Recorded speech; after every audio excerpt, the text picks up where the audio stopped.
कल मैं Bible study नहीं कर पाया क्योंकि कुछ इम्पोर्टेंट मीटिंग्स आ गई थी।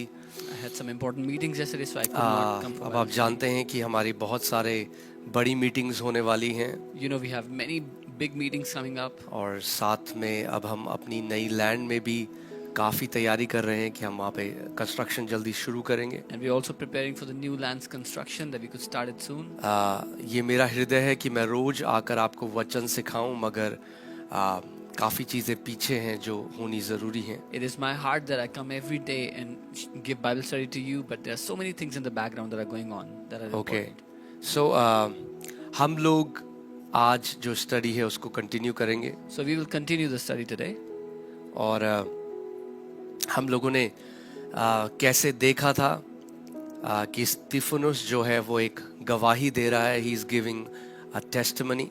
We saw how Stephen is giving a testimony. और आज हम लोग हमने 44 वर्स तक देखा था और आज हम 45th वर्स से शुरू करेंगे। And we had studied till verse 44. We'll start from verse 45 today. Okay, alright. So 45th आयत में लिखा है, उसी तंबू को हमारे बाप दादे पूर्व काल से पाकर यहोशू के साथ यहाँ ले आए, जिस समय कि उन्होंने उन अन्य जातियों पर अधिकार पाया जिन्हें परमेश्वर ने हमारे बाप दादाओं के सामने से निकाल दिया, और वह तंबू दाऊद के समय तक रहा। Which our fathers, having received it in turn, also brought with Joshua into the land possessed by Gentiles, whom God drove out before the face of our fathers until the day of David. आइए, इससे पहले हम लोग study में चलें, हम एक प्रार्थना करेंगे। हम परमेश्वर को, पवित्र आत्मा जी को बोलेंगे कि हमें सिखाएं आज। Let's just pray and ask the Holy Spirit to teach us today before we start the study. परमेश्वर पिता, हम आपके पास प्रभु यीशु मसीह के नाम में आते हैं। Father God, we come before you in the name of our Lord Jesus. हम अपने दिलों को खोलते हैं प्रभु, We open our hearts to you, Lord. आप हमें सिखाएं। Teach us. हम छोटे बच्चों की तरह आपके पास आते हैं। We come before you as little children. हमारी समझ को खोल दे पवित्र आत्मा, कि हम वचन को समझ सके। Open our understanding, Holy Spirit, that we can हमें understand the अपनी word. ज्ञान और प्रकाशन की आत्मा से भर। Give us your spirit of wisdom and revelation. आज की जो ये स्टडी है खुदावन, Today's ये study, O एक Lord. ब्लेस्ड स्टडी हो यीशु के नाम में। Let this be a blessed study in Jesus' name. Amen. Amen. All right, so हम लोग क्या देख रहे हैं? हम देख रहे हैं कि Stephen is tracing the history of true tabernacle. So we see Stephen जो है वो सच्चे तंबू की इतिहास को रख रहा है उनके सामने. साक्षी का तंबू। और हमने देखा कि कैसे उसने कंपेयर किया था कि कैसे एक शैतान का तंबू है और कैसे एक परमेश्वर का तंबू है। And we saw how he compared the tabernacle of the devil and the tabernacle of God. Okay, फिर हमने देखा कि कैसे जो ये तंबू है, ये जो टैबरनैकल है, ये जो परमेश्वर ने मूसा को बताया सिनाई पर्वत में, उसका डिज़ाइन दिया, उसके बारे में बताया, उसका पैटर्न बताया। Then we see how God gave the pattern of the tabernacle to Moses on the Mount Sinai. Okay, so कैसे वहाँ से उसके बाद जोशुआ की लीडरशिप के अंदर वो तंबू जो है वो वाचा के उस जो देश था उसके अंदर लाया गया। And under the leadership of Joshua, that tabernacle was brought into the promised land. और फिर हम देखते हैं कि जजेस के पीरियड से होता हुआ, And then from the period of Judges, जो आप बाइबल में पढ़ेंगे हम पुराने नियम में, और तब फिर हम देखते हैं कि दाऊद के समय तक, until the days of David. This is Dawood very के important to दिनों तक. understand. ये बहुत महत्वपूर्ण है समझना, दाऊद के दिनों तक. क्यों दाऊद के दिनों तक? क्योंकि दाऊद के दिनों के बाद there was no more tabernacle. Because after the days of David, और फिर साक्षी का तंबू नहीं था. फिर तंबू नहीं था। There was no more tabernacle. Dawood के दिनों के बाद तंबू नहीं था। There was no more tabernacle after the days of David. मूसा को परमेश्वर ने एक पैटर्न दिया, God gave a pattern to Moses, और वहां से वो साक्षी का तंबू यहोशू के द्वारा कनान के देश में आता हुआ, फिर इजराइलियों के साथ रहा दाऊद के दिनों तक। and from there the tabernacle along with Joshua came into the promised land in the land of Canaan till the days of David. Okay, until the days of David. क्यों? क्योंकि डेविड का एक डिजायर था। Why? Because David had a desire. Alright, I want you to understand this. Daud का एक Dzire था, उसकी एक जलन थी, उसकी एक इच्छा थी। David had a desire, a passion, a zeal. और उसकी इच्छा क्या थी? What was his zeal? He wanted to build a permanent house for God. वो परमेश्वर के लिए एक स्थायी घर, एक स्थायी जगह बनाना चाहता था, भवन बनाना चाहता था. Okay, tabernacle was mobile. Tabernacle मतलब वो एक जगह में नहीं था. हम देखते हैं कि the God given tabernacle moved with the Israelites. वो जो तंबू था वो अस्थाई था, वो परमेश्वर का दिया तंबू इजरायलियों के साथ साथ चल रहा था. Okay, इससे हमें एक चीज पता चलती है. We realize one thing, that God, His manifest presence moves with His people. So we see परमेश्वर की जो उपस्थिति है, जो प्रकट उपस्थिति है, उसके लोगों के साथ साथ चलती है. Okay, the glory of God isn't confined to a place, but Yeah. He moves with His people. परमेश्वर की महिमा एक स्थान तक रुकी हुई नहीं, सीमित नहीं है, लेकिन परमेश्वर अपने लोगों के साथ साथ चलता है. Okay, मैं आपको एक उदाहरण दूं तो आप समझोगे. I'll give you an example. जब हम लोग फेथ अरीना 1 में एक जगह देख रहे थे जहाँ पे हम एक कलीसिया की तरह इकट्ठा हो सके, When we were looking for a place for Faith, like Faith Arena 1, where we could gather and worship together. तो हमें एक वेयर हाउस मिला. और वो वेयर हाउस जो था उसमें वो एक कुरियर का वेयर हाउस था. वो कुरियर सर्विस थी. सो पार्सल्स आते थे जाते थे. जब हम वहाँ गए तो वो जगह भरी हुई थी अलग अलग चीज़ों से, पार्सल से. We found a warehouse where it was like a parcel go down, so different parcels, packages would come and go. Okay, और फिर हम लोगों को वो जगह पसंद आई. We तब liked उन्हें the हमारी place. अगुवाई करी. फिर हमने वो जगह ले ली. The Lord led us and we took the place. फिर वहाँ पे हम एक कलीसिया की तरह मिलने लगे. And then we started to meet there as a church. और जब हम वहाँ मिलने लगे कलीसिया की तरह, And when we started to meet there as a church, तो वहाँ परमेश्वर की उपस्थिति मैनिफेस्ट होने लगी, प्रकट होने लगी. the presence of God started to manifest in that बीमार place. चंगे होने लगे. The sick started to get दुष्ट healed. आत्माएं निकलने लगी. Demons started to flee. लोगों के जीवन बदलने लगे. People's lives were लोग transformed. नशों की आदतों से, बुरी आदतों से बाहर आने लगे. People were delivered from addictions and bad habits. Okay, क्यों, कभी आपने सोचा है? Have you ever thought why? इसलिए नहीं कि वो बिल्डिंग पवित्र थी, Not because that building was holy. क्योंकि वो बिल्डिंग तो जब कलीसिया वहां पे नहीं मिल रहे थे उससे पहले वही बिल्डिंग थी, Because वही before church, जगह थी, वही मिट्टी थी, मगर फिर भी कोई काम नहीं होते थे. because before the church started to meet, there was the same building, the same land, the same soil, but there was nothing happening. Okay, मगर जब कलीसिया वहां मिल, जब परमेश्वर के लोग उस जगह में आए, तो परमेश्वर के लोगों के साथ परमेश्वर की महिमा भी वहां पर प्रकट होने लगी. But when the church started to meet there, the people of God started to gather there. Along with the people, the glory of God started to meet there, to Okay. gather there. और हम देखते हैं बार बार Stephen ये बात को उन महायाजकों को बताना चाह रहा है And we see again and again Stephen is trying to कि tell these high priests परमेश्वर की जो महिमा है, that the glory of परमेश्वर का जो फुलनेस है, जो उसकी महानता है, वो एक बिल्डिंग के अंदर समा नहीं सकती. the fullness of God, the glory of God cannot be contained in a building. Okay, alright. ये आप जोशुआ 3:14 से 17 में आप पढ़ सकते हैं. You can read this in Joshua 3:14 to Joshua 17. 3:14 से 17 कि कैसे जो प्रीस्ट थे वो वाचा का तंबू लेकर, संदूक लेकर वो प्रॉमिस लैंड के अंदर गए. How the priests they carried the ark of the covenant into the land. Okay, मैंने आपको एक alright. So many people are saying reduce the volume. Team, if you can just reduce the volume on the internet, on live.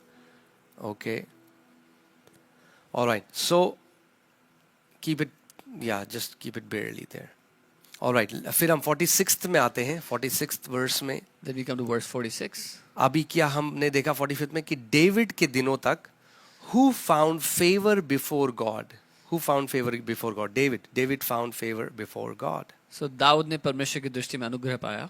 Okay, and asked to find a dwelling for God of Jacob. अतः उसने विनती की कि याकूब के परमेश्वर के लिए निवास स्थान बनाए. But Solomon built him a house. परंतु सुलेमान ने उसके लिए घर बनाया. Okay, हम यहाँ पे देख रहे हैं कि स्टीफन डेविड का वो राइचस डिजायर बता रहा है. दाऊद के अंदर एक राइचस डिजायर था कि वो परमेश्वर के लिए एक भवन बनाना चाहता था. We see that David had a righteous desire to build the house of the Lord. Okay, मगर यहाँ पे दो चीज हम अलग अलग देखते हैं. But we read two very different things here. Okay, जो ड्वेलिंग की बात दाऊद कर रहा था, दैट वाज स्केने, जो शब्द है जिससे स्केनोस शब्द आता है, इट्स अ मूवेबल ड्वेलिंग, इसीलिए उसको तंबू कहा गया। तंबू आप कहीं भी जाके आप तंबू लगा सकते हो, तंबू आपके साथ मूव कर सकता है। Amen.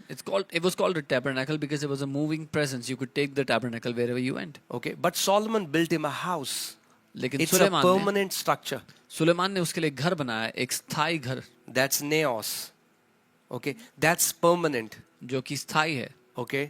और इससे हम एक चीज और भी देखते हैं यहाँ पे हम लोग,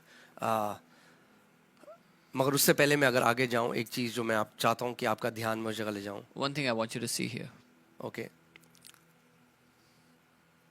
दाऊद घर बनाना चाहता था, दाऊद परमेश्वर के लिए घर बनाना चाहता, मगर सुलेमान ने बनाया। David wanted to build a house for the Lord, but Solomon did it. Okay, आगे हम देखते हैं एक चीज।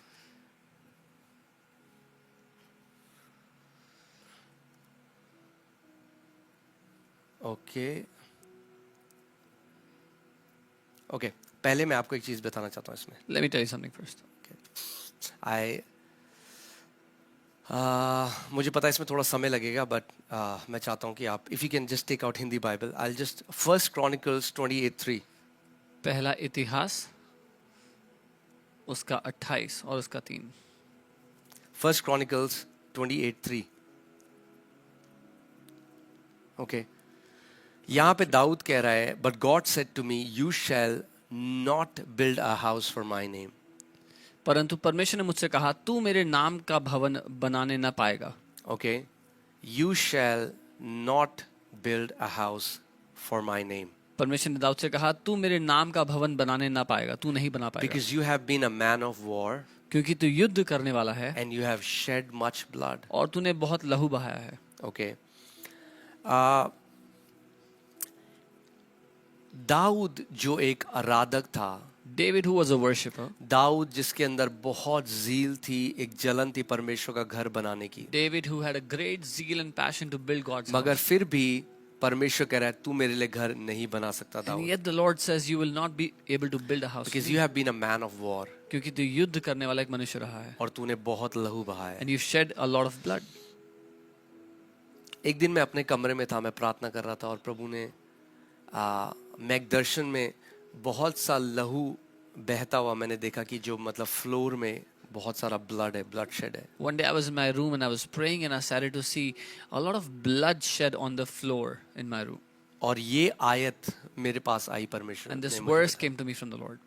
और प्रभु ने कहा, मेरे इतने सारे दास हैं, And the Lord said, so many of my servants, and I will not allow them to build a house for me, और मैं उन्हें अनुमति नहीं दूंगा मेरे लिए घर बनाने की, because they have shed much blood in my sight. क्योंकि उन्होंने मेरी दृष्टि में बहुत लहू बहाया है। पुराने नियम में जब आप किसी को फिजिकली या शारीरिक रूप से मार देते थे, उसकी हत्या करते थे, तो आप हत्यारे होते थे। In the old covenant, when someone would kill someone physically, that's when they would be murderers of them. नए नियम में In the new covenant, अगर आप अपने भाई से नफरत करते हो उसकी पीठ के पीछे, if you hate your brother behind his back, and you slander your brother for no reason, और आप उसकी आलोचना करते हो बिना किसी कारण के, then Bible says you are a murderer. तो बाइबल आपको एक हत्यारा कहती है। आप पहले यूहन्ना 3:15 में वो पढ़ सकते हैं। 1 John 3:15, It says anyone who hates a brother or sister is a murderer. जो किसी भाई से या बहन से नफरत करता है वो हत्यारा है। Okay? और अगर आप सच में चाहते हैं कि प्रभु आपको वो अनुग्रह दे And if you really want कि God आप to एक give you, ऐसी मिनिस्ट्री बना सकें जो इस देश को इम्पैक्ट करे, आपके द्वारा परमेश्वर बहुत बड़े बड़े काम करे, then you have to make sure that you are not a murderer in the sight of God. if you really want to have a ministry that will build the house of the Lord in this nation and do great works for the Lord, तो आपको इस बात पर ध्यान देना होगा कि आप अपने भाई बहनों के हत्यारे ना ठहरे। Okay? All right. So हम आगे चलते हैं। लास्ट हमने क्या पढ़ा? परंतु सुलेमान ने उसके लिए घर बनाया। We read Solomon built a house for him. God still honored David's desire. परमेश्वर ने दाऊद की चाहत का तो आदर किया, God said, you cannot build a house for me.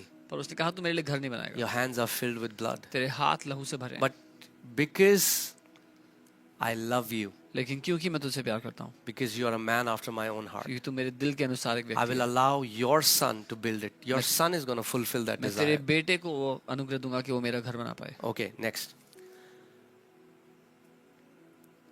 परंतु सुलेमान ने उसके लिए घर बनाया, परंतु परम प्रधान हाथ के बनाए घरों में नहीं रहता. But Solomon built him a house. However, the Most High does not dwell in temples made with hands.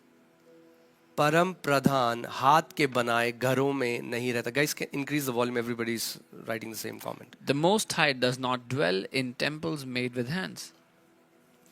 जैसा कि भविष्यद्वक्ता ने कहा, प्रभु कहता है, स्वर्ग मेरा सिंहासन और पृथ्वी मेरे पांव तले की पीढ़ी है या चौकी है. मेरे लिए तुम किस प्रकार का घर बनाओगे और मेरे विश्राम का कौन सा स्थान होगा?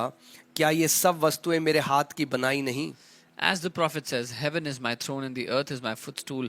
What house will you build for me, says the Lord? Or what is the place of my rest? Has my hand not made all these things? Okay. यहाँ पे Stephen is now comparing, it's a sharp contrast. He says, Solomon built him a house, however, लेकिन परमेश्वर मनुष्यों के बनाए हुए घरों में, इमारतों में नहीं रहता. अब वो कटाक्ष करते हुए इस बात को कह रहे हैं कि सुलेमान ने उसके लिए घर बनाया, but God does not dwell in houses made by man. Okay. और ये हम जानते हैं, ये सोलोमन को भी पता थी बात. And even Solomon knew this. अगर आप पहला किंग्स 1 Kings 8:27 पढ़ेंगे, If you read पहला राजा 8:27. Okay. He says, but will God indeed dwell on the earth? Question mark. क्या परमेश्वर सचमुच पृथ्वी पर वास करेगा? Behold, heaven and the heaven of heavens cannot contain you. स्वर्ग में वरन सबसे ऊंचे स्वर्ग में भी तू ना समाता. How much less this temple which I have built? फिर मेरे बनाए हुए भवन में कैसे समाएगा? वो कह रहा है पृथ्वी तो छोड़ दो, जो स्वर्गों के स्वर्ग है वहां पे भी तू नहीं समा सकता. परमेश्वर तू इतना महान है, तू इतना बड़ा है. He's saying, let alone the earth, even heavens of heavens cannot contain you, Lord. You are so mighty, so great. Okay. How much less this temple which I have built? तो फिर ये भवन कैसे समाएगा प्रभु तुझे जो मैंने बनाया है? Okay. So ये जो शब्द है in temple made with hands, ये ये आप देखते हैं ओल्ड टेस्टामेंट में, it was described for idols which was made by hands. हाथों का बना भवन या हाथों का बना मंदिर, वो it was used for वो idols हाथ से बनाए जाते थे. Okay. What Stephen is trying to say is, और मैं बहुत हल्के चल रहा हूँ कि आप समझ सकें इस बात को. I'm going very slow so you can understand.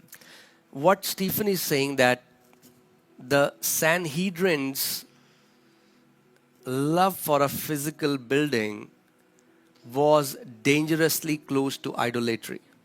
Stephen ये कहना चाह रहा है जो सैनहेड्रिन है, जो याजकों की काउंसिल है, उनका जो प्रेम है उस भवन, उस यहूदियों के मंदिर के लिए, वो मूर्ति पूजा के निकट खतरे की बात की तरह. क्योंकि एलिगेशन क्या है, What was the इल्जाम allegation? क्या है? इसने मंदिर के विरोध में निंदाजनक बातें कही हैं. The allegation was that he has said blasphemous things against the temple. The और holy अब place. स्टीफन क्या कह रहा है? वो कह रहा है ये मैं नहीं कह रहा, तुम्हारे जो भविष्यद्वक्ता हैं जिनको तुम मानते हो, तुम्हारे भविष्यद्वक्ताओं के द्वारा परमेश्वर पहले से कह चुका है, मैं मनुष्यों के हाथों की बनाई हुई इमारतों में नहीं बसता. And now Stephen is saying, I am not saying this. Your prophets whom you believe in have already said it, that God does not dwell in houses made by man's hand.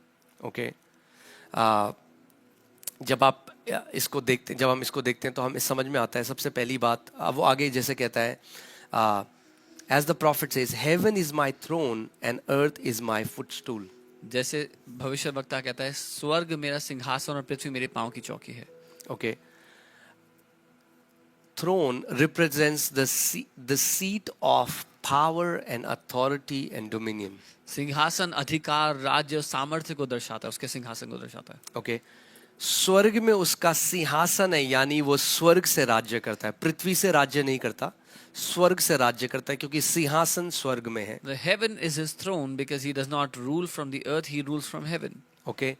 पृथ्वी उसके पैरों की चौकी है, यानी जो कुछ पृथ्वी पे होता है उसके ऊपर अधिकारी परमेश्वर है. The earth is his footstool, so whatever happens on the earth, God is the authority over that. Okay, so Stephen Isaiah 66 से उनसे बात कर रहा है. Stephen is talking to them from Isaiah 66. Okay, now we have to understand that in the new covenant the true temple is Lord Jesus himself. अब हमें समझना है कि नई वाचा में जो सच्चा मंदिर है प्रभु यीशु मसीह स्वयं है. हम अगर यूहन्ना 2:19 पढ़े तो उसमें प्रभु ने कहा, इस मंदिर को ढा दो और मैं इस मंदिर को 3 दिन में खड़ा कर दूंगा. Jesus said that you destroy this temple and I will build it again in 3 days. Okay, because that temple was a shadow. This new temple is the reality, the substance in the new covenant. क्योंकि वो तंबू केवल एक, वो temple एक परछाई था, वो मंदिर एक परछाई था, लेकिन ये जो मंदिर है ये असली ठोस मुद्दा है जो नई वाचा में हमें मिला है. अभी हमने पढ़ा था सुलेमान ने क्या कहा था. What did we see? पहला राजा 8:27 में In First कि Kings. स्वर्गों के स्वर्ग भी तुझ नहीं समा सकते. तू स्वर्गों के स्वर्ग में भी नहीं समा. Even the heaven of heavens cannot contain you. स्वर्गों के स्वर्ग तुझे नहीं समझ सकते. Forget about this temple. इस मंदिर को तो भूल जाओ. स्वर्गों के स्वर्ग भी तुझे नहीं समझ. Even the heavens of heavens But cannot Colossians 2:9 में जब हम पढ़ते हैं Colossians 2:9, it says the fullness of Godhead, the fullness, not just a portion of him, the fullness of Godhead dwells bodily in Jesus Christ. क्योंकि कुलोसे 2:9 में लिखा है क्योंकि उसमें यानी कि यीशु में ईश्वरत्व की सारी परिपूर्णता सदेह वास करती है, उसकी देह में वास करती है. Okay, स्वर्गों के स्वर्ग में भी तू नहीं समा सकता परमेश्वर. Even heavens of heavens cannot contain you, Lord. मगर यीशु मसीह के अंदर, उसकी देह के अंदर परमेश्वर की संपूर्णता आ गई. But in the body of Jesus was the fullness of God.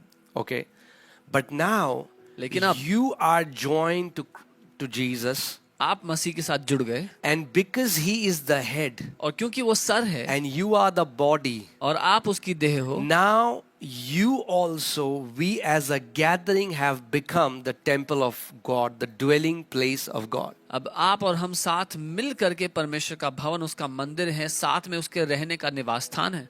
पहला कुरिन्थियों 3:16 में लिखा, क्या तुम, और जो शब्द तुम है, you, it's plural, वो बहुवाची है, क्या तुम सब नहीं जानते कि तुम सब जब एक देह हो जाते हो तो तुम परमेश्वर का मंदिर हो. 1 Corinthians 3:16 it says, do you not know, and this you is a plural you, so all of you not know that you are the temple, when you are together you are the temple of the living God. Okay, now it's the gathering of believers that has become the true tabernacle. अब ये जो संतों का साथ मिलना है, उनका साथ आ जाना, वो उस असली तंबू को दर्शाता है.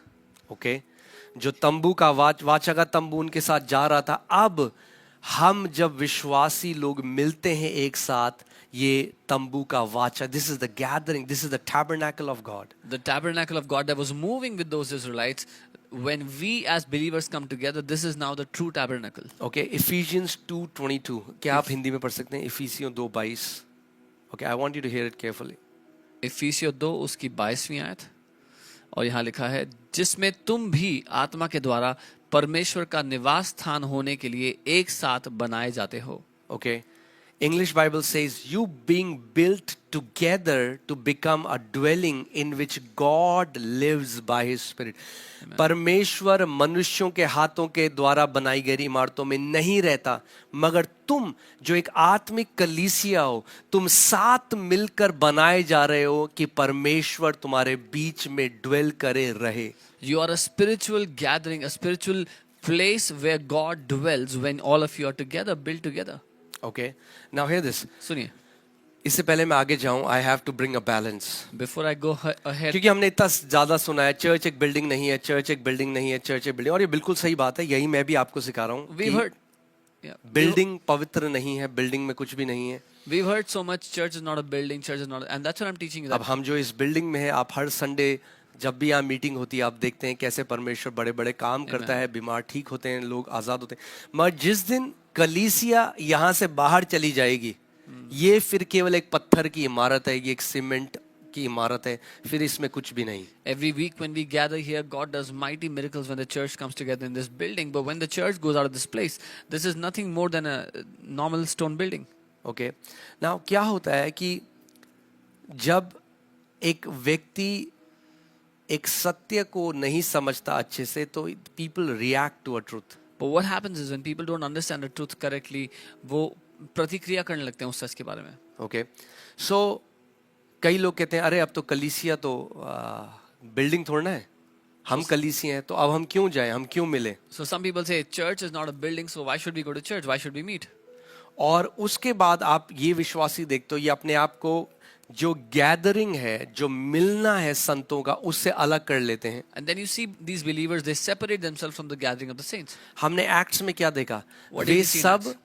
एक मन में और एक जगह एकत्रित है. एक जगह में एकत्रित होने की वैल्यू बहुत ज्यादा है. तो जो बिल्डिंग है उसमें तो कुछ पवित्र नहीं है, मगर एक जगह जो आप मिल रहे हो उसकी एक बहुत बड़ी वैल्यू है. And they were all gathered in one place, in one accord, one heart. So all of them coming together in one place has a great value.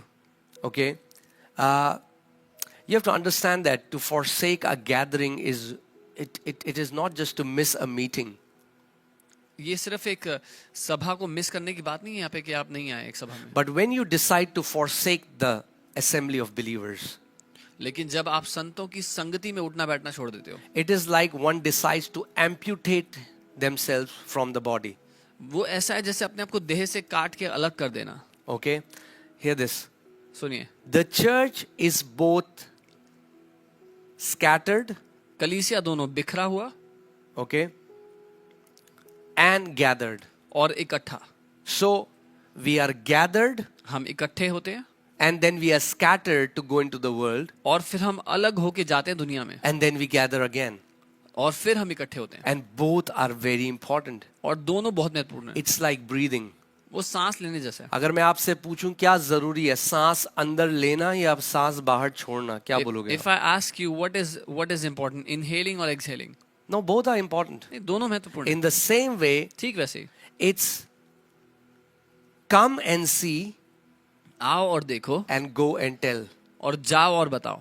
Both are important. दोनों इंपॉर्टेंट है. Come and see आओ और देखो and go and tell. और जाओ और बताओ. All right. Hebrews 10:24-25 हम देखेंगे. इब्रानी 10 उसका 24 और 25. सोनू कह रहा है हम क्यों मिले, अभी बताता हूं मैं आपको क्यों मिलो. इब्रानी 10:24 और 25. Sonu, this is for you.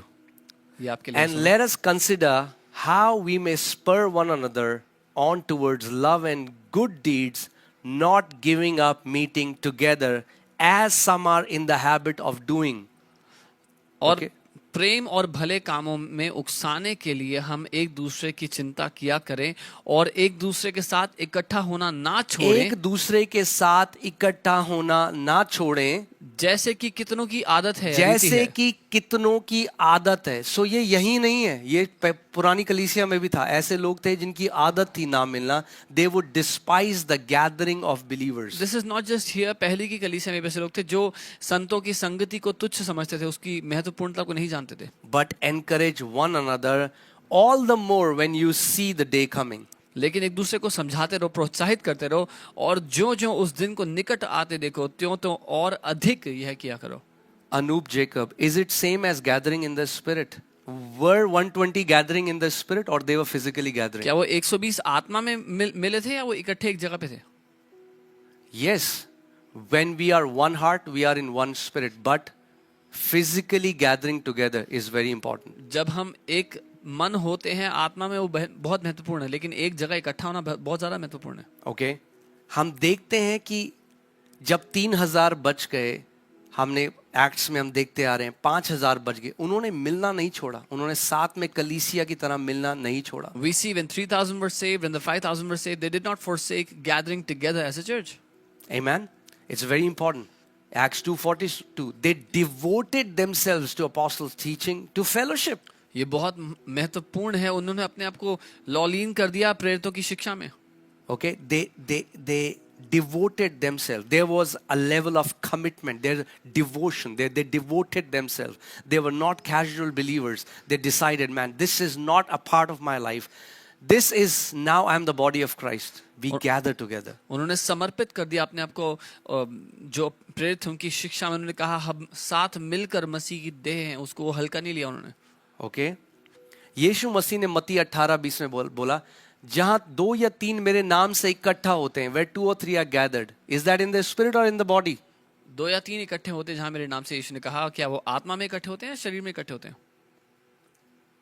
In the body as well. देह में भी. Okay.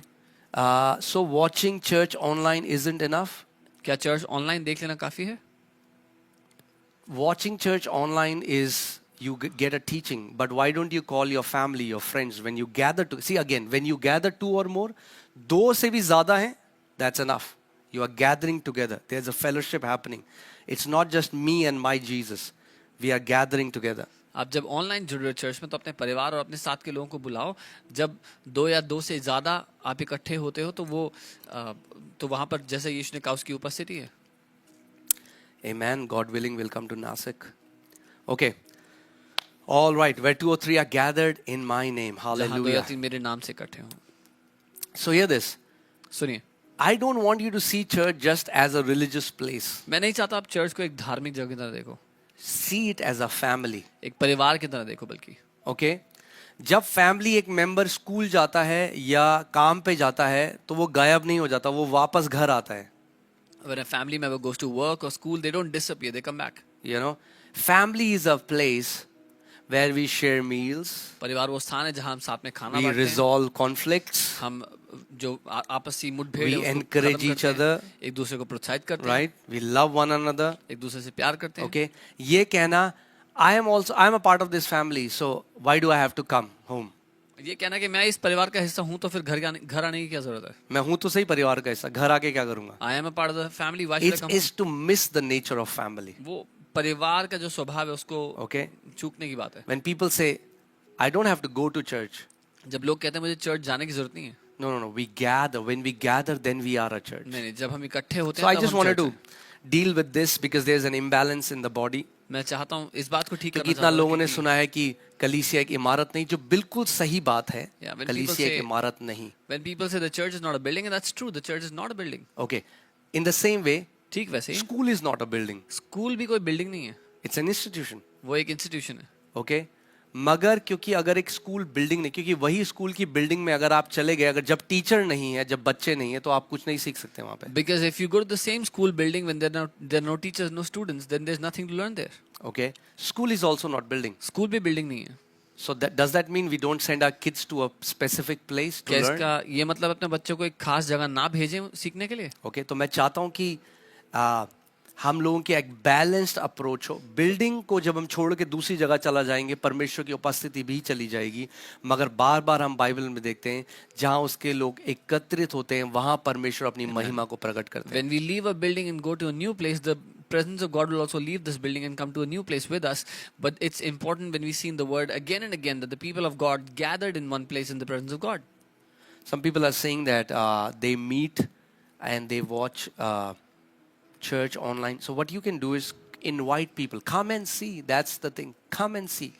आप लोगों को साथ में आमंत्रित करें. अगर आप साथ में ऑनलाइन देखते हैं तो आप लोगों को आमंत्रित करें. आओ That's how it starts. Come and ऐसे ही see. शुरू होता है. आओ और देखो. Come what my God does. Come आओ and see. देखो मेरा परमेश्वर क्या And कर रहा है. then when people commit and become disciples, then you say, go and tell. और Now तब- come and see, go and tell. Come and see, go and tell. जब वो आकर चेले बन जाते हैं तो आप उनसे कहो जाओ और बताओ. आओ और देखो और फिर जाओ और बताओ.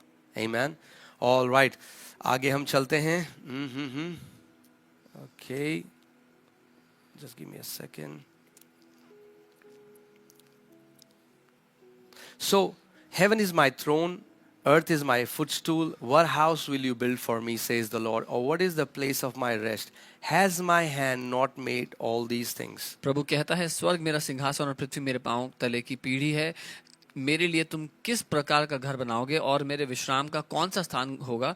क्या ये सब वस्तुएं मेरे हाथ की बनाई नहीं? Okay, you have to understand this is a rhetorical question. This is what I mean is ये सवाल का उत्तर परमेश्वर आपसे नहीं मांग रहा. ये सवाल वो होता है जब आपसे ऐसा सवाल पूछा जाए to prove a point or to give an answer through a question. God is not asking for your answer here. He's not trying to get an answer from you. This is a rhetorical question where God is trying to make an impact on you for you to think about it. क्या ये सब वस्तुएं मेरे हाथ की बनाई नहीं?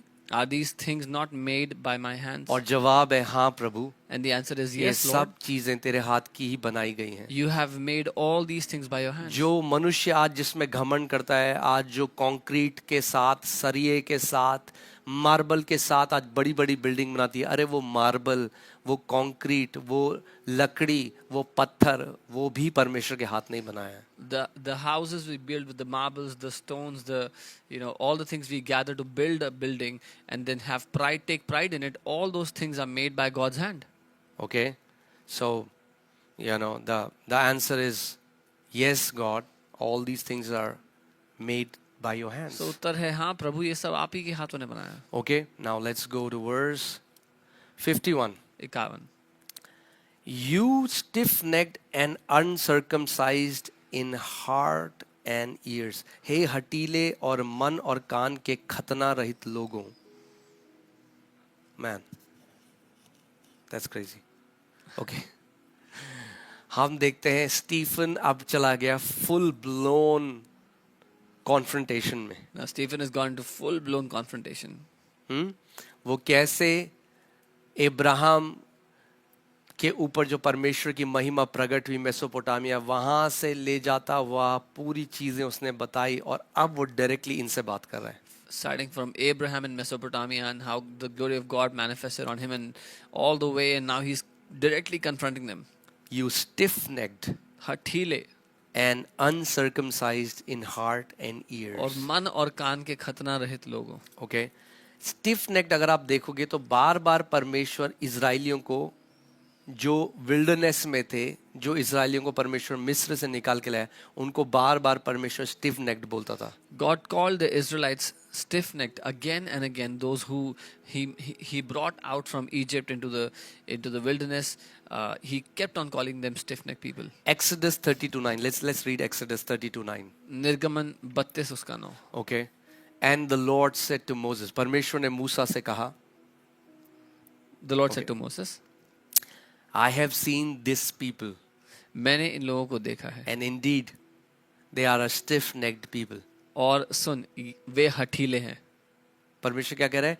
वो स्टिफ नेक जैसे बोलते हैं ना, मेरी गर्दन अकड़ गई. आप अगर इसको इंग्लिश में मैं इसको वैसा ट्रांसलेट करूं, अनुवाद करूं जैसा हुआ है, किसी की गर्दन में स्टिफ हो गई गर्दन, तो क्या होता है? वो आप गर्दन नहीं नीचे कर सकता. So if someone's neck is stiff because of any injury or anything, they're not able to turn it around. अब नेक स्टिफ हो गई है, Now their neck is stiff. अब वो नेक नीचे नहीं झुक सकती. It cannot bow पहला, down. It's a sign of pride, क्योंकि जो प्राइडफुल है ना वो झुकता नहीं है कभी भी. The first thing is a sign of pride. वो घमंड का चिन्ह है, because the prideful do not तो bow. कह रहा है you are stiff necked. He's saying तुम हठीले लोग हो. तुम्हारी गर्दन जो है ना, तुम.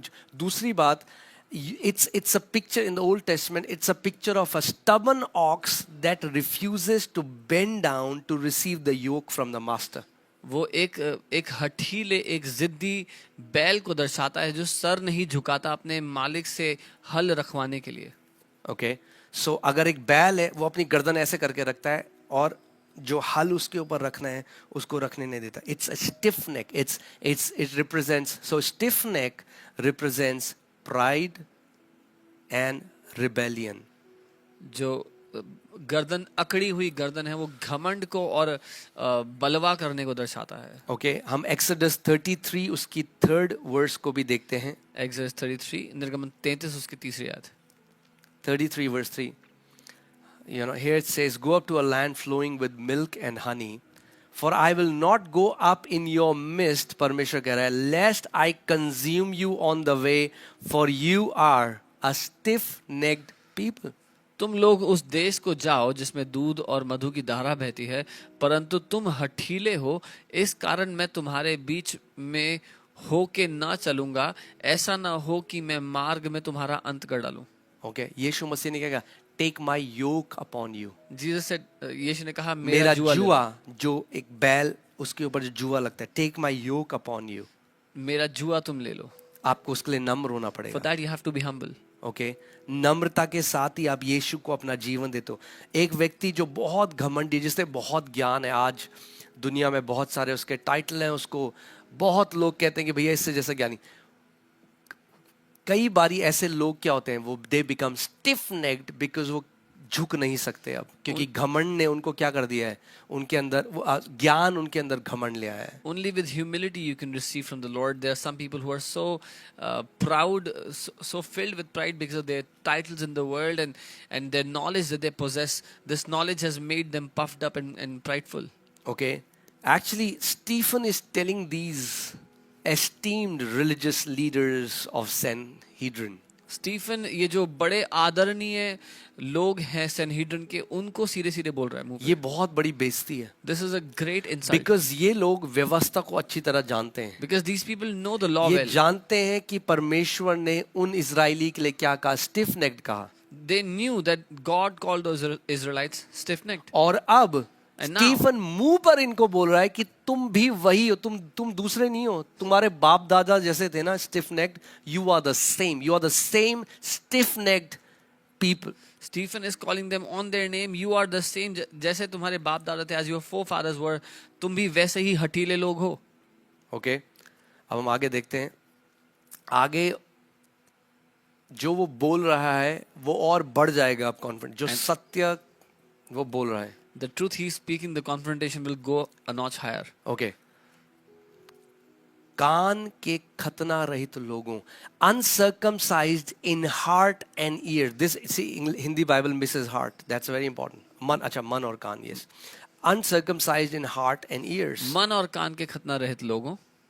ओके या now this was the most possible insulting statement that Stephen said against these religious rulers. ये सबसे बड़ी बेइज्जती वाली भाषा या बात थी जो स्टीफन उस समय के उन रूलर से कह रहा था। आप जानते हैं क्यों? रूलर से, क्योंकि circumcision was a physical sign of God's covenant with Israel.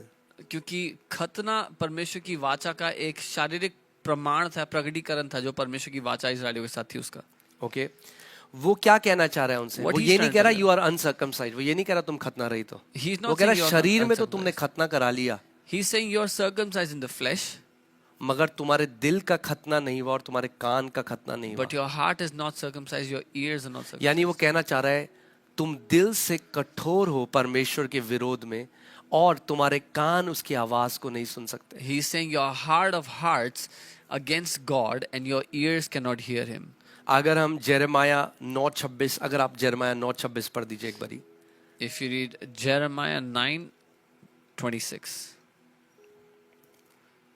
Jeremiah 9:26 और हिंदी में लिखा है, अर्थात मिस्रियों, यहूदियों, एदोमियों, अमोनियों, मोआबियों को और उन रेगिस्तान के निवासियों को जो अपने गाल के बालों को मुड़ा डालते हैं, क्योंकि ये सब जातियों को खतना रहित हैं, ये सब जातियां तो खतना रहित हैं और इज़राइल का सारा घराना भी मन में खतना रहित है।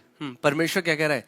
ये जो बाहर की जातियां हैं ना, ये तो खतना रहित हैं ही, मगर जो इजरायली मेरे लोग हैं ना, वो मन में खतना रहित हैं। बाहर शरीर से तो खतना कर दिया, मगर शरीर से करके मन में वो खतना रहित है। God is saying all these tribes are uncircumcised on the outside or physically, but my people Israelites, they have circumcised on the outside but their hearts are uncircumcised.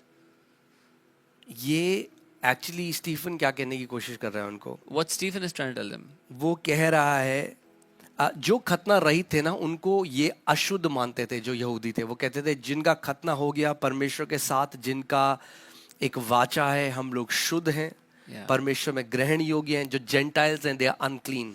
the Israelites would consider uncircumcised people unclean or unholy. They would say, we are circumcised, we have a covenant with God, but the Gentiles are uncircumcised and unholy before God.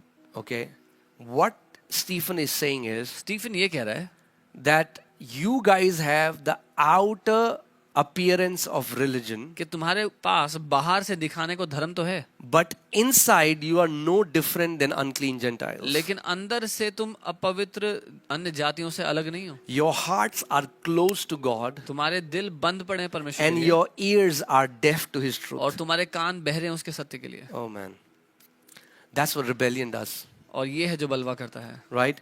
Rebellion hardens our heart, बलवा करना हमारे दिलों को कठोर and our करता है ears cannot hear truth anymore. और हमारे कान सत्य को नहीं सुन पाते. और Okay? Now comes even dangerous part. अब और भी खतरनाक बात है. अब वो आगे क्या कह रहा है? What he's saying now. You always resist the Holy Spirit as your fathers did, so do you.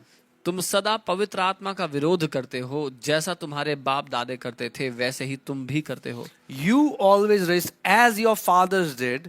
तुम हमेशा विरोध करते हो जैसे तुम्हारे बाप दादे करते थे. वो क्या बता रहा है? He accuses them of a continuous historical rebellion. वो कह रहा है ये बलवा करना तुम्हारा ही काम नहीं है, ये तुम्हारे बाप दादाओं से चलता आ रहा है. वो बलवा करते आए परमेश्वर के विरोध में, अब तुम भी वही कर रहे हो.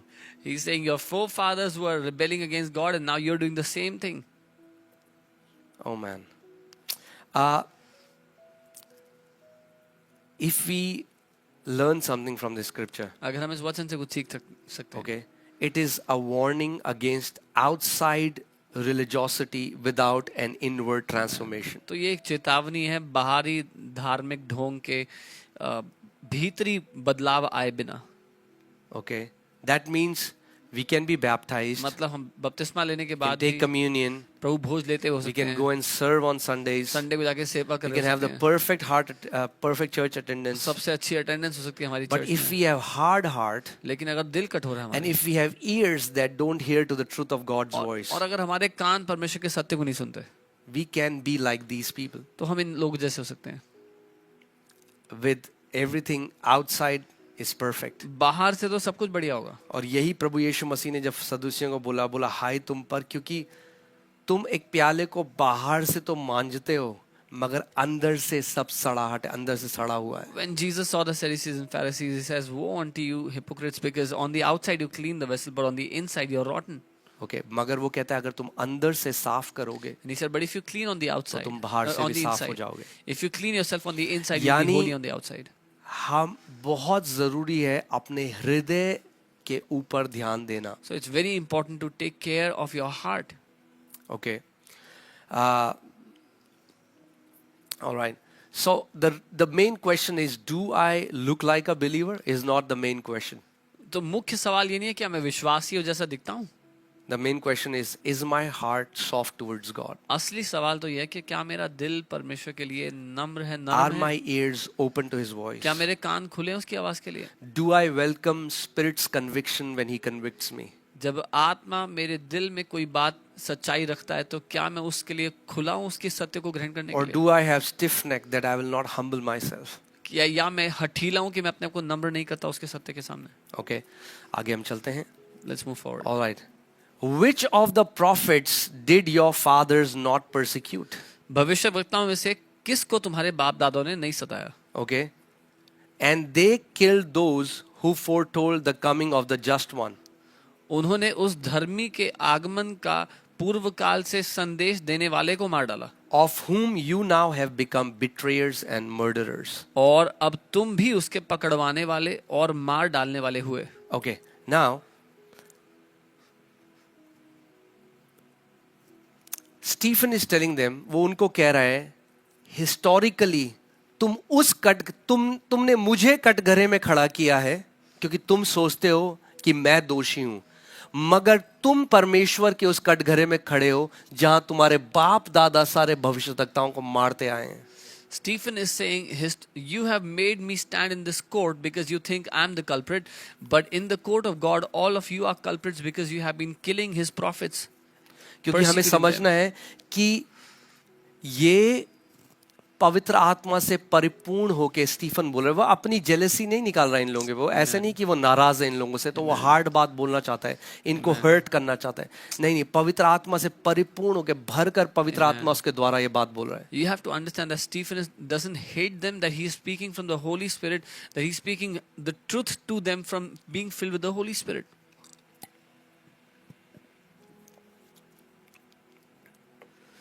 Okay. बहुत सारे सवाल हैं, but if I'll read there, I'll get distracted. All right. So he reminds them of the shameful history that the religious leaders had of persecuting prophets. वो उन्हें याद दिला रहा है वो शर्मनाक इतिहास जो उनके धार्मिक अगुओं का रहा है भविष्यवक्ताओं को सताने में. And पहले उन्होंने क्या किया?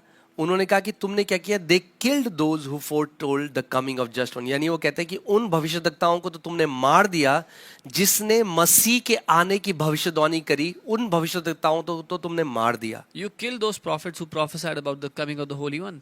ओके, अब जस्ट वन जो है यहाँ पे जो हिंदी बाइबल में क्या लिखा है?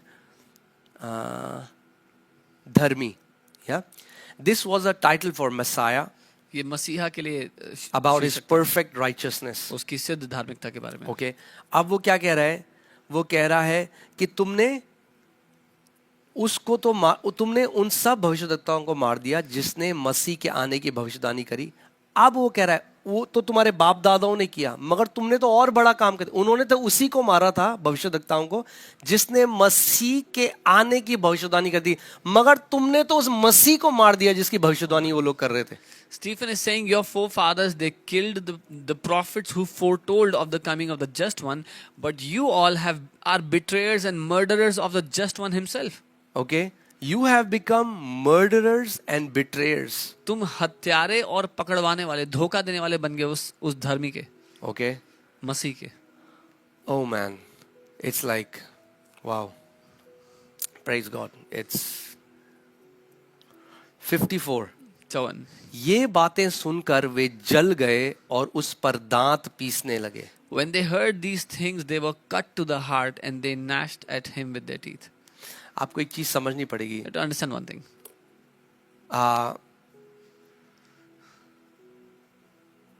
ये सुनकर उनके हृदय क्या हो गए? कट गए। Their hearts हिंदी were में cut. लिखा है कट गए, इंग्लिश में लिखा है जल गए, मगर हिंदी में लिखा है कट गए। यानी ये उसकी तरह है कि जब एक सर्जरी जो डॉक्टर करता है, उसका जब चाकू जब चलता है शरीर में। So like when a doctor does surgery and his knife goes into the body.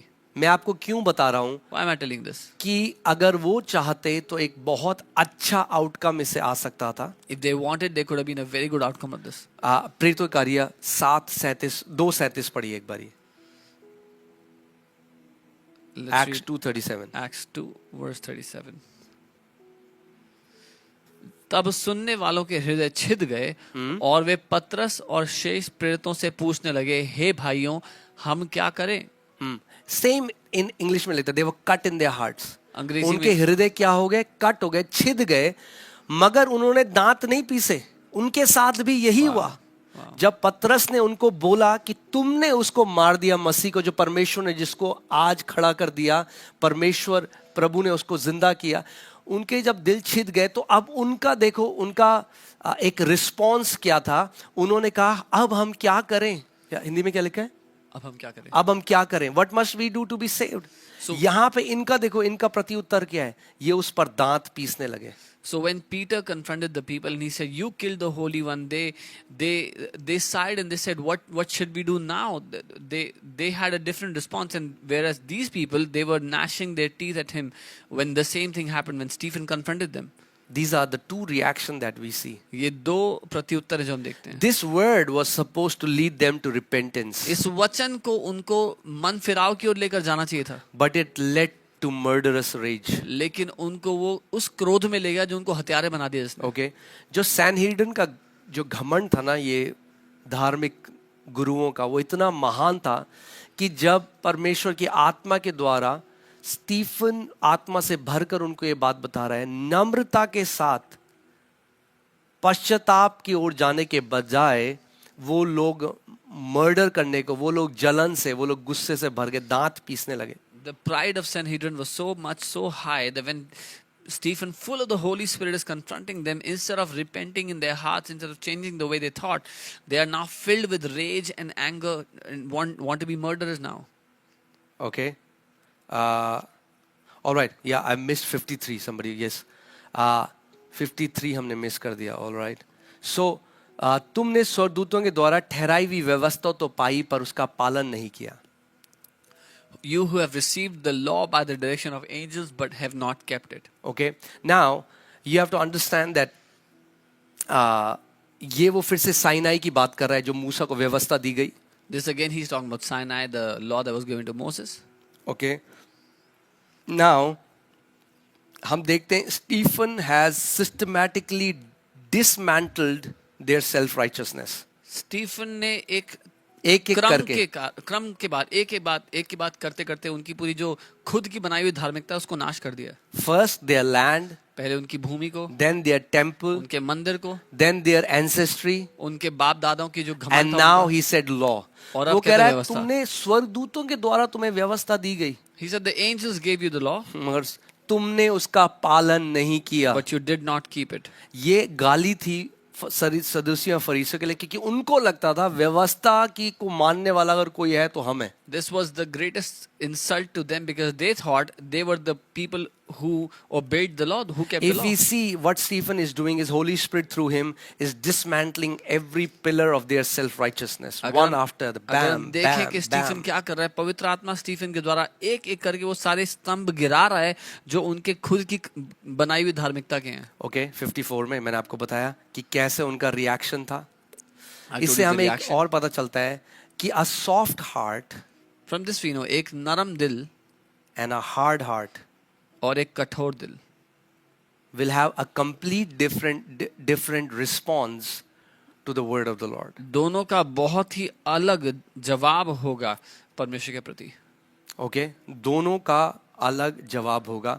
एक जो सॉफ्ट हार्ट है, जब परमेश्वर का वचन आएगा वो अपने आप को नम्र करेगा, Amen.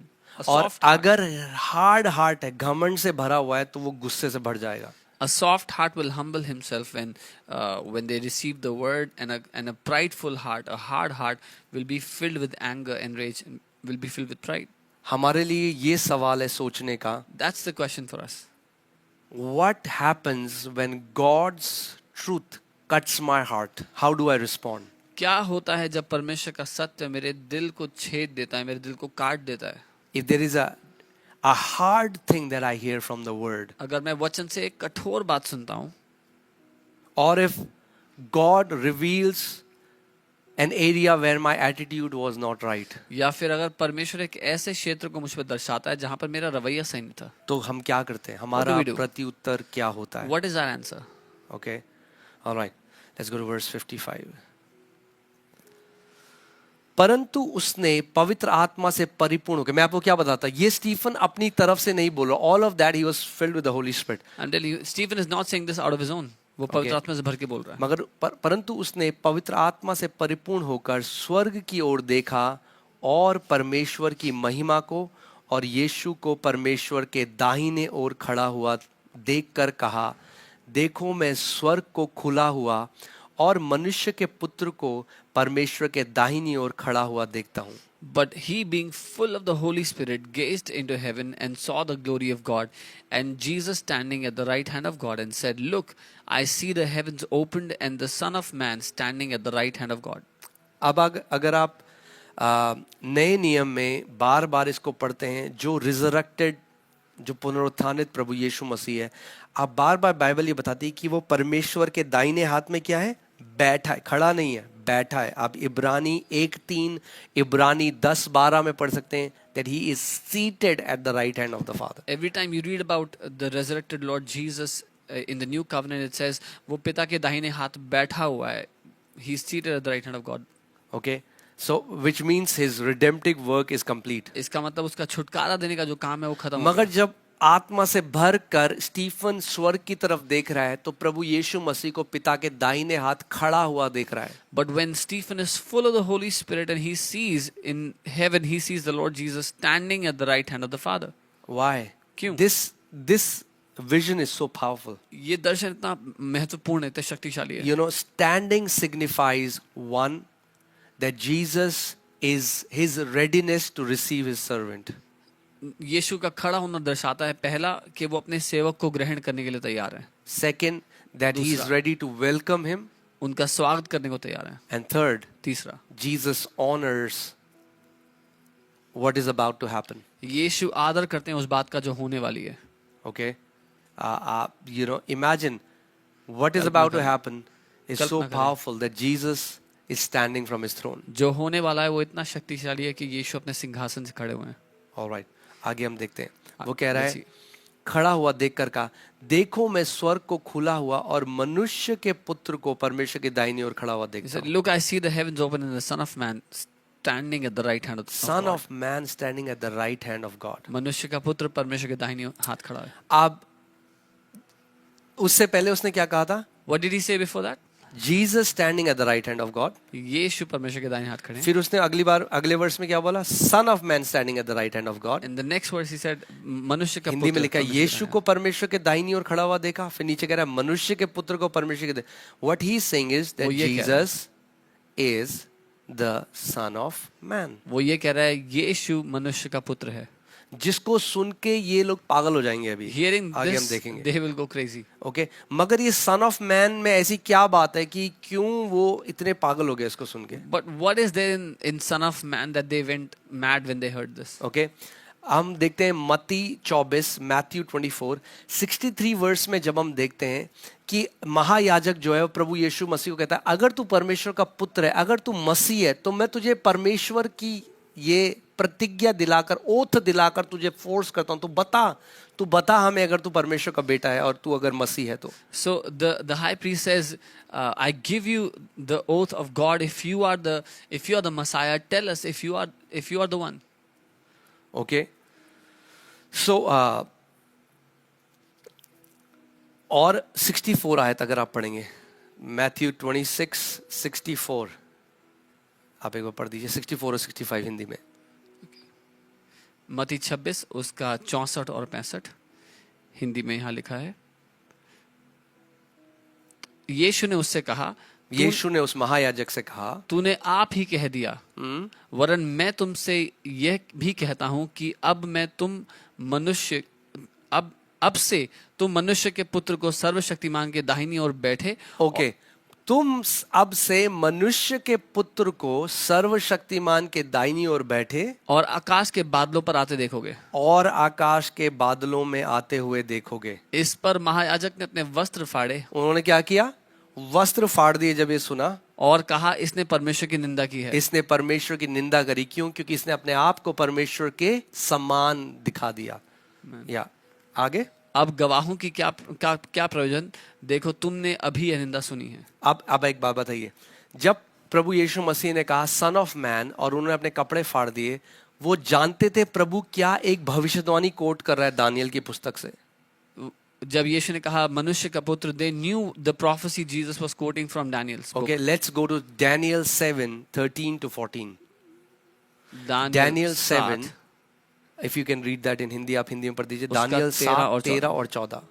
मैंने रात के स्वप्न में देखा और देखो मनुष्य के संतान सा कोई आकाश के बादलों समेत आ रहा था. यीशु मसीह ने क्या कहा उनको कि तुम मनुष्य के पुत्र को कैसे आते हुए देखोगे? बादलों में. अभी यहाँ पे दानियल में क्या कह रहा है दानियल कि मैंने एक मनुष्य के पुत्र से व्यक्ति को देखा जो बादलों में आ रहा है. आगे Jesus told them, you'll see a son of man coming on clouds, and now Daniel is saying, I saw one like the son of man coming on the clouds. और वह उसी अति प्राचीन के पास पहुंचा और उसको वे उसके समीप लाए. तब उसको ऐसी प्रभुता, महिमा और राज्य दिया गया कि देश देश और जाति जाति के लोग, भिन्न भिन्न भाषा बोलने वाले सब उसके अधीन हों. उसकी प्रभुता सदा तक अटल और उसका राज्य अविनाशी ठहरा. Amen. So the Son of Man received everlasting power, dominion, authority from the Ancient of Days. वो जो मनुष्य का पुत्र है उसने सदा अटल रहने वाले, कभी ना नाश होने वाले राज्य, प्रभुता, अधिकार को पाया. उस यीशु उन महायाजकों को बता रहा था I am that Son of Man. मैं हूँ वो Son of Man. Jesus was telling those high priests, I am the Son of Man. मैं वो मनुष्य का पुत्र और हूँ. यही बात स्टीफन यहाँ पे बोल रहा है. And this is what Stephen is saying here now. Okay, that Jesus is the Son of Man standing at the right hand of God. कि यीशु ही वो मनुष्य का पुत्र है जो परमेश्वर के दाहिने हाथ खड़ा है. Next verse. अगली आयत. Now again, same reaction. वही तब उन्होंने बड़े शब्द से चिल्लाकर कान बंद कर लिए और एक साथ उस पर झपटे और उसे नगर के बाहर निकालकर उस पर पथराव करने लगे. Then they cried out with a loud voice, stopped their ears and ran at him with one accord, and they cast him out of the city and stoned him. Okay. अब एक चीज जो हिंदी बाइबल में miss होती है, हम English में देखते हैं. अच्छा है. They cried with a loud voice, stopped and ran at him with one accord. वो तेज आवाज से चिल्लाते हुए अपने कानों को बंद करके उसकी ओर भागे एक साथ होकर. Okay. One accord. एक साथ होके। हमने अभी तक पढ़ा था एक्ट्स में how one accord was godly people's unity. Till now we had read in the book of Acts how एक साथ होना या एक मन होना परमेश्वर के लोगों की एकता को दर्शा रहा था। But there is also one accord unity of ungodly people. लेकिन जो ऐसे लोग हैं, जो शैतानी लोग हैं, जो परमेश्वरहीन लोग हैं, उनके बीच में भी एकता है। Okay? वो लोग भी एक मन के, एक हृदय के हो सकते हैं परमेश्वर के कामों के, परमेश्वर के लोगों के, परमेश्वर की कलीसिया के विरोध में। They can also be one heart. They can also come together in one heart against God, against the work of God, against the people of God, against the church of God. Okay? अब उन्होंने क्या किया? What वो they did उसको now? शहर के बाहर ले गए, They casted him out of the Nagar city. के बाहर निकाला। नगर के बाहर क्यों निकाला? They casted him out पहली of the बात city. तो लय व्यवस्था 24:16, why did they stone him? पथराव क्यों किया? वो सोच रहे हैं वो बहुत ही परमेश्वर का बढ़िया काम कर रहे हैं। Why have they stone him?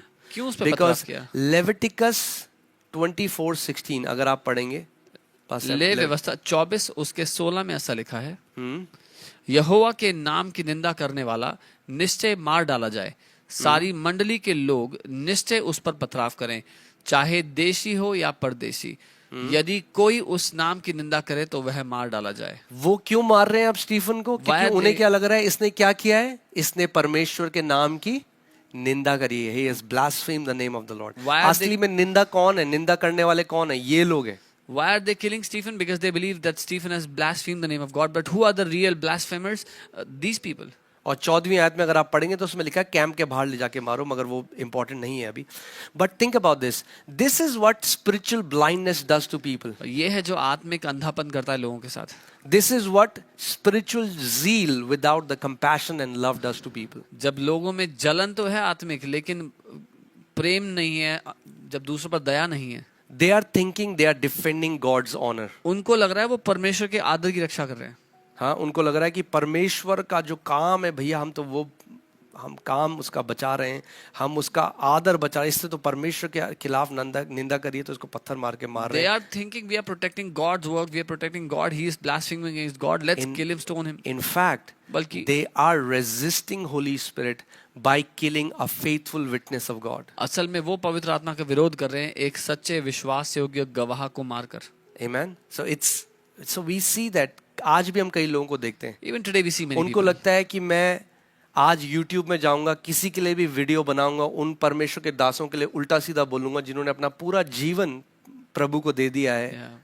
और उनको लगता है ऐसा करके हम परमेश्वर की सेवा कर रहे हैं, मगर वो क्या कर रहे हैं? वो पवित्र आत्मा को रेजिस्ट कर रहे हैं। Even today we see some people, they will go to YouTube and they will make insulting videos of against men of God who have served God all their life faithfully, and they think that by doing this they are serving God, but they are Okay. actually resisting the Holy Spirit. अभी मैं Europe गया था, I was in Europe तो वो recently. Video है जब मैं प्रार्थना कर रहा हूँ, जो सारे वहाँ पे यूरोप के सीनियर पास्टर्स हैं, There is a video where I'm praying over all the senior pastors of Europe, तो कोई बोल रहा है कि ये डिमोनिक स्पिरिट काम कर रही है, and somebody's taking those clips of those senior pastors of Europe and saying उनको नहीं this is a पता demonic कि spirit. वो जो लोग हैं, वो जो सीनियर पास्टर्स हैं यूरोप के, उन्होंने अपनी पूरा जीवन दे दिया सुसमाचार के लिए। These people have कुछ no लोग idea. रशिया में उस समय में गए जब सोवियत यूनियन थी, अपनी कितना आज क्या जाता है लोगों का, इंटरनेट में जाओ, पीछे बकवास करो जो बकवास करनी है, और उनको लगता है कि हम परमेश्वर का काम कर रहे हैं, और उन लोगों के विरोध में बोल रहे हैं जो उनमें से कई लोग हैं जो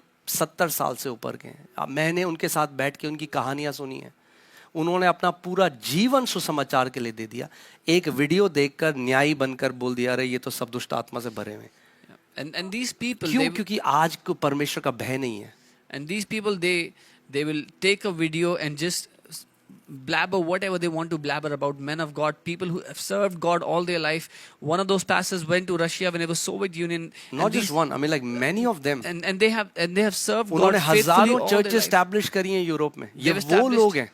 thousands of churches across Europe. These are the people. ये मेरे लिए एक नम्रता की बात थी कि प्रभु वो आए प्रार्थना कराने के लिए आगे जब मैं प्रार्थना कर रहा था। ये उनकी नम्रता है। This was a matter of humility for me. This is their humility that they उनमें came से कई forward for लोग prayer जो when हैं वो I मेरे was praying. दादा की उम्र के होंगे शायद। Some of those people would be of the age of my और grandfather. कोई एक वीडियो देख के उनके लिए बोल दे ये दुष्ट आत्मा से, ये दुष्ट आत्मा से भरे हुए हैं। And somebody would look at that video and say that these people are filled with demonic spirits. That's the problem in the church today. ये दिक्कत है आज कलीसिया की. बच्चे जो अभी जिनको 18 साल के 19 साल के जिन्होंने कोई सुसमाचार के लिए कुछ नहीं देखा अभी तक, Little kids who have उन seen पिताओं nothing for the का gospel. निरादर करेंगे जिन्होंने अपना पूरा जीवन सुसमाचार के लिए They दिया। will insult such fathers who have spent their entire life for the sake of the gospel. But that's the cost we have to pay. हमने पूरे एक्ट्स की स्टडी में हम क्या करते आ रहे हैं पर ये वो कि दाम है वो जो हमें चुकाना रिजेक्शन के पड़ेगा. थ्रू हमको जाना पड़ेगा, और बाहर के लोगों से नहीं, अपने भाई बहनों से। We have to go through rejection not from people outside but from our own brothers and sisters. या एनीवे, हालेलुया। सो हम क्या देख रहे हैं अब, वो क्या कह रहे हैं, इसने परमेश्वर की क्या करी है, निंदा करी है, और अब उसको नगर के बाहर निकालकर उस पर वो पथराव करने लगे। So they say he's blasphemed the name of God and they take him out of the city and stone him. Okay, अब हम यहाँ देखते हैं, गवाहों ने अपने कपड़े शाऊल नामक एक जवान के पांव के पास उतार कर रख दिए। And the witnesses laid down their clothes at the feet of a young man named Saul. Okay, आगे हमें पता चलेगा ये जो शाऊल है यही अपोस्टल पॉल बनता है। And we will read further, this same Saul becomes Apostle Paul. कैसे पता लगेगा? कई How will लोग we कहते हैं नहीं नहीं ये वो नहीं है, कोई Some people अलग say, है। no, this is not the same नहीं, guy. हम वचन से पता चलेगा कि ये वही है। No, we'll see from the word. Acts 22:20, प्रेरितों के काम 22 उसका 20. एक्ट्स 22:20। प्रेरितों के काम 22 और उसकी 20. Vivek Stephen, how to look at heaven. It's Holy Spirit opened his spiritual eyes because he was dying. He was about to cross over to the spirit realm. पवित्र आत्मा ने स्टीफन की आंखों को खोला जब वो मरने के समय में था और No, आत्मिक दुनिया looking में at the प्रवेश sky करना. is not the same. Looking at the sky, you cannot see God the Father and Jesus. आसमान को देखकर आप परमेश्वर पिता और प्रभु यीशु मसीह को नहीं देख सकते. Okay, क्योंकि वो मरने वाला, he is about to cross over. वो यहाँ से उस अनंत का जो realm है, जो आत्मिक जहाँ है वहाँ जाने वाला है। तो आखिरी समय में परमेश्वर ने उसकी आंखों को खोल दिया। He's about to cross over. He's about to cross over from this physical world to the spirit world. So God has opened his eyes at that moment. Okay, hallelujah. प्रेरितों के काम 22 Yes, उसके finally 20. Paul is. We will read about him. Amen. प्रेरितों के काम 22 उसके 20 में यह लिखा है, Okay. जब तेरे गवाह स्टीफनुस का लहू बहाया जा रहा था, तब मैं भी वहां खड़ा था. मैं भी वहां खड़ा था। ये कौन कह रहा है? पौलुस कह रहा है आगे, जो सॉल पॉल बन गया। So- और यहाँ पे हम देख रहे हैं, Saul who became Paul was saying this. इसीलिए पवित्र आत्मा ने ल्यूक के द्वारा ये लिखवाया कि यहाँ पर उस समय वो जवान लड़का था जब वो स्टीफन को मरते हुए देख रहा है। This is why the Holy Spirit made Luke write this, that Saul was a young man when he was seeing Stephen being stoned to death. Okay, and alright, so हम लोग क्या देखते हैं? ओके, दूसरी बात आपको ये समझना है, Stephen was the first martyr of the New Testament church. Stephen नई वाचा की कलीसिया का पहला मार्टियर था, ओके, पहला शहीद था, पहला शहीद था, जिसने अपनी जान मसीह यीशु की गवाही के लिए दी। who gave his life for the testimony of Lord Jesus. Okay, but we also see that the seed of his blood harvested one of the greatest apostles that mankind has ever seen, Apostle Paul. पर हम जानते हैं कि उसके लहू ने वो बीज डाला जो मनुष्य जाति के सबसे महान प्रेरितों में से एक के लिए, अपोस्टल पॉल के लिए मसीह में हुआ. कोई मर नहीं सकता। No one can die in Christ. Okay, मैंने आपको एक फास्टिंग प्रेयर जब सैटरडे को थी तो मैंने आपको बताया था कि कैसे रेवलेशन में लिखा है कि परमेश्वर की वेदी के नीचे उन लोगों के आत्माएं हैं जिनको मसीह यीशु की गवाही के लिए मार दिया गया। In one of the fasting prayers, I told you how under the altar of the Lord in heaven there is the spirits of those who were killed for the testimony of Lord Jesus. Yes, Luke was a physician who wrote these acts. Okay. Anyway, let me come back. All right, verse. Then we see 59. वे स्तिफनुस पर पथराव करते रहे. Imagine, look at these people who are supposed to know God. There is no mercy in their hearts. इन लोगों को देखो जो कहते हैं वो परमेश्वर को जानते हैं, उनके दिल में कोई दया नाम की चीज नहीं है. Okay. वे स्तिफनुस पर पथराव करते रहे और वह यह कहकर प्रार्थना करता रहा, हे प्रभु यीशु मेरी आत्मा को ग्रहण कर. And they stoned Stephen as he was calling on God and saying, Lord Jesus, receive my spirit. फिर घुटने टेक कर ऊंचे शब्द से पुकारा, हे प्रभु ये पाप उन पर मत लगा, और यह कहकर वो सो गया. Then he knelt down and cried out with a loud voice, Lord, do not charge them with this sin. And when he had said this, he fell asleep. Okay. Now first thing, he was calling on God, saying, Lord Jesus, receive my spirit. और यहाँ लिखा है वो परमेश्वर को पुकार रहा था और कह रहा था, हे प्रभु यीशु मेरी आत्मा को ग्रहण कर. Okay. हम देखते हैं कि ये एक तरह से वैसे ही है, समान है प्रभु यीशु मसीह के शब्दों के लूका 23 में, जब वो मरते हुए उसने कहा, father into your hands I commit my spirit. This is similar to Luke 23 जहाँ पर प्रभु यीशु ने कहा, पिता तेरे हाथों में मैं अपना आत्मा देता हूँ. Okay. And think about this. Stephen at his last moment is entrusting his spirit to Lord Jesus. और आप सोचे अपने आखिरी क्षणों में वो अपनी आत्मा प्रभु यीशु मसीह के हाथों में सौंप रहा है. Lord Jesus, receive my Yeshu spirit. मेरी आत्मा को ग्रहण करें. Okay. There is no sign of bitterness, anger, rage in Stephen. कोई चिन्ह नहीं है स्टीफन में गुस्से का, कड़वाहट का. He is not cursing these people. वो इन लोगों को श्राप नहीं दे रहा, In fact, बल्कि वो अब माफी की प्रार्थना कर रहा है परमेश्वर से इन लोगों के he लिए. is praying to God to forgive these people. Okay. Do you think that this is natural? This is not natural आपको at लगता है all. ये स्वाभाविक है? नहीं, स्वाभाविक He नहीं is है. filled with Holy Spirit has taken the entire control. वो पवित्र आत्मा से भरा हुआ है, पवित्र आत्मा ने पूरा नियंत्रण ले लिया. Okay. अब वो imagine his posture. जब उसको पत्थर पड़े, he kneels down. अब उसके दिल की दशा को देखे, when he is being stoned at, वो घुटनों पर आता है. This is the last prayer Stephen is praying ये आखिरी प्रार्थना है जो स्टीफन कर रहा है, before he will go to the Lord. इससे पहले कि वो प्रभु के पास जाए. Okay. Is it that every believer has to face some level of persecution? Yes. The Bible says all those who want to live godly lives in Christ Jesus shall be persecuted. क्या हर एक विश्वासी को सताया जाएगा? Bible कहती है हाँ, जो कोई धार्मिकता के लिए जीना चाहेगा उसको सताया जाएगा. Okay. So there is a number of martyrs. We don't know who will that be. शहीदों की एक गिनती है, हम नहीं जानते कौन होगा. हम देखते हैं उसमें प्रभु ने कहा, जब तक तुम्हारे भाई लोग जो इस गवाही के कारण वध ना हो, जब तक वो नंबर पूरा ना हो, वेट करो, तब मैं वापस पलड़ा लूंगा तुम्हारी But we मृत्यु see का. the Lord said that wait till the number of your brothers who are to be martyred is fulfilled, then I will avenge your blood. Okay.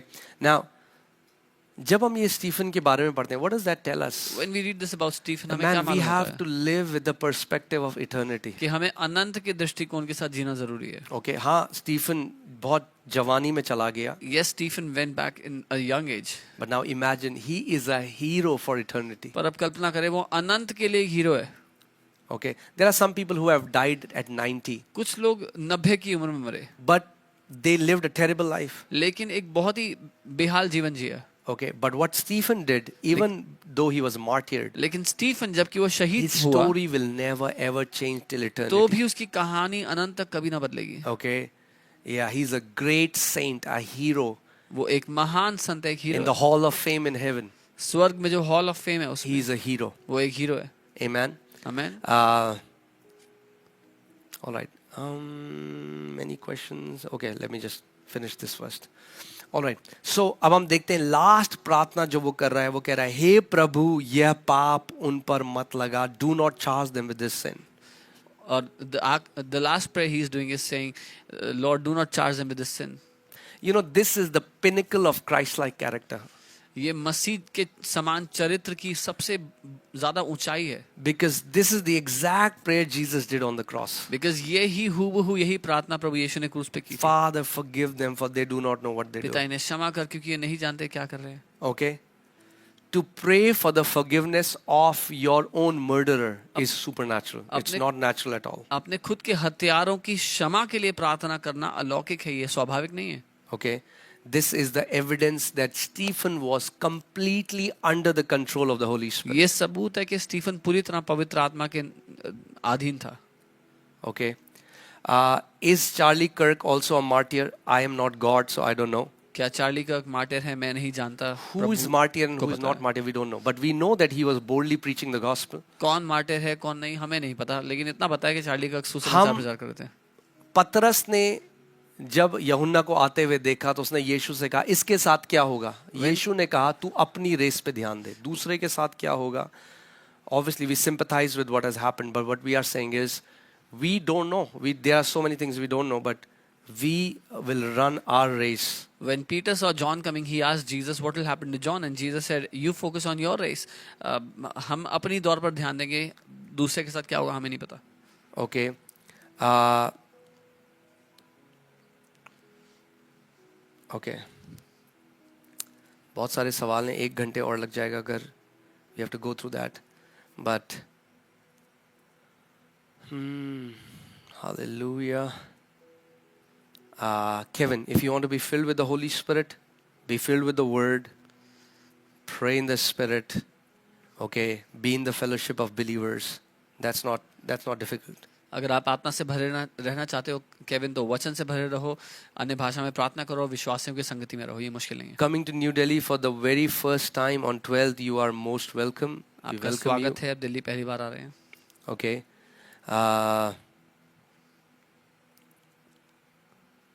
Hallelujah. I know बहुत सारे लोगों ने join किया था जो अब नहीं ज्वाइन कर रहे हैं, मगर आप लोग जो कर रहे हो, I just want to appreciate you for your faithfulness and consistency. मैं God आपके bless you. विश्वास योग्यता, आपकी निरंतरता के लिए आपको ब्लेस करना चाहता हूँ. You know, ये हम आपके लिए कर रहे हैं. हम लोग We are doing this for we you. can do meetings in India wherever we want. हम लोग जा सकते हैं. Invitations इतने सारे हैं. मगर हमारा हार्ट ये है कि इंडिया में एक ऐसी पीढ़ी खड़ी हो जो सच में वचन की गहराई में हो और परमेश्वर के दिल को जानती हो. केवल not just for knowledge. We don't want people to be knowledgeable and get puffed up, but to know the heart of the Father. Our heart is that people would know the Lord. सिर्फ ज्ञान से घमंडी ना बन जाए, लेकिन सच में पिता के दिल को जानने वाले लोग हों.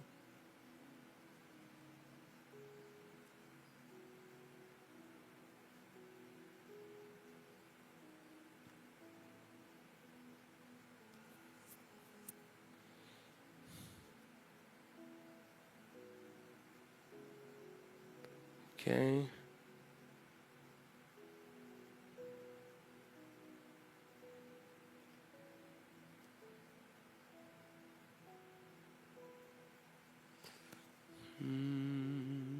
Thank you, Father. You guys are most welcome. So many कई लोग हैं, मैं आपको personally invite करता हूँ. 12 को हमारी मेगा अनॉइंटिंग ऑयल और इम्पार्टेशन सर्विस है I दिल्ली personally में. invite all of you तो for आप जरूर आए उसमें. 12th October. We have a mega impartation Okay. service. बहुत So एक्सपेक्टेशन के साथ आए. come with a lot of expectation. जो बीमार लोग हैं उनको लेकर आए, परमेश्वर उनको Bring चंगा those who करेंगे. are sick, the Lord will heal them. वचन में बढ़ते रहें. और कल growing in हमारी the word. All night prayer है रात को. And tomorrow night is our so all-night कल prayer. शाम को मैं नहीं आऊँगा स्टडी में, क्योंकि हम लोग रात को पूरी रात हम लोग प्रार्थना करेंगे साथ में.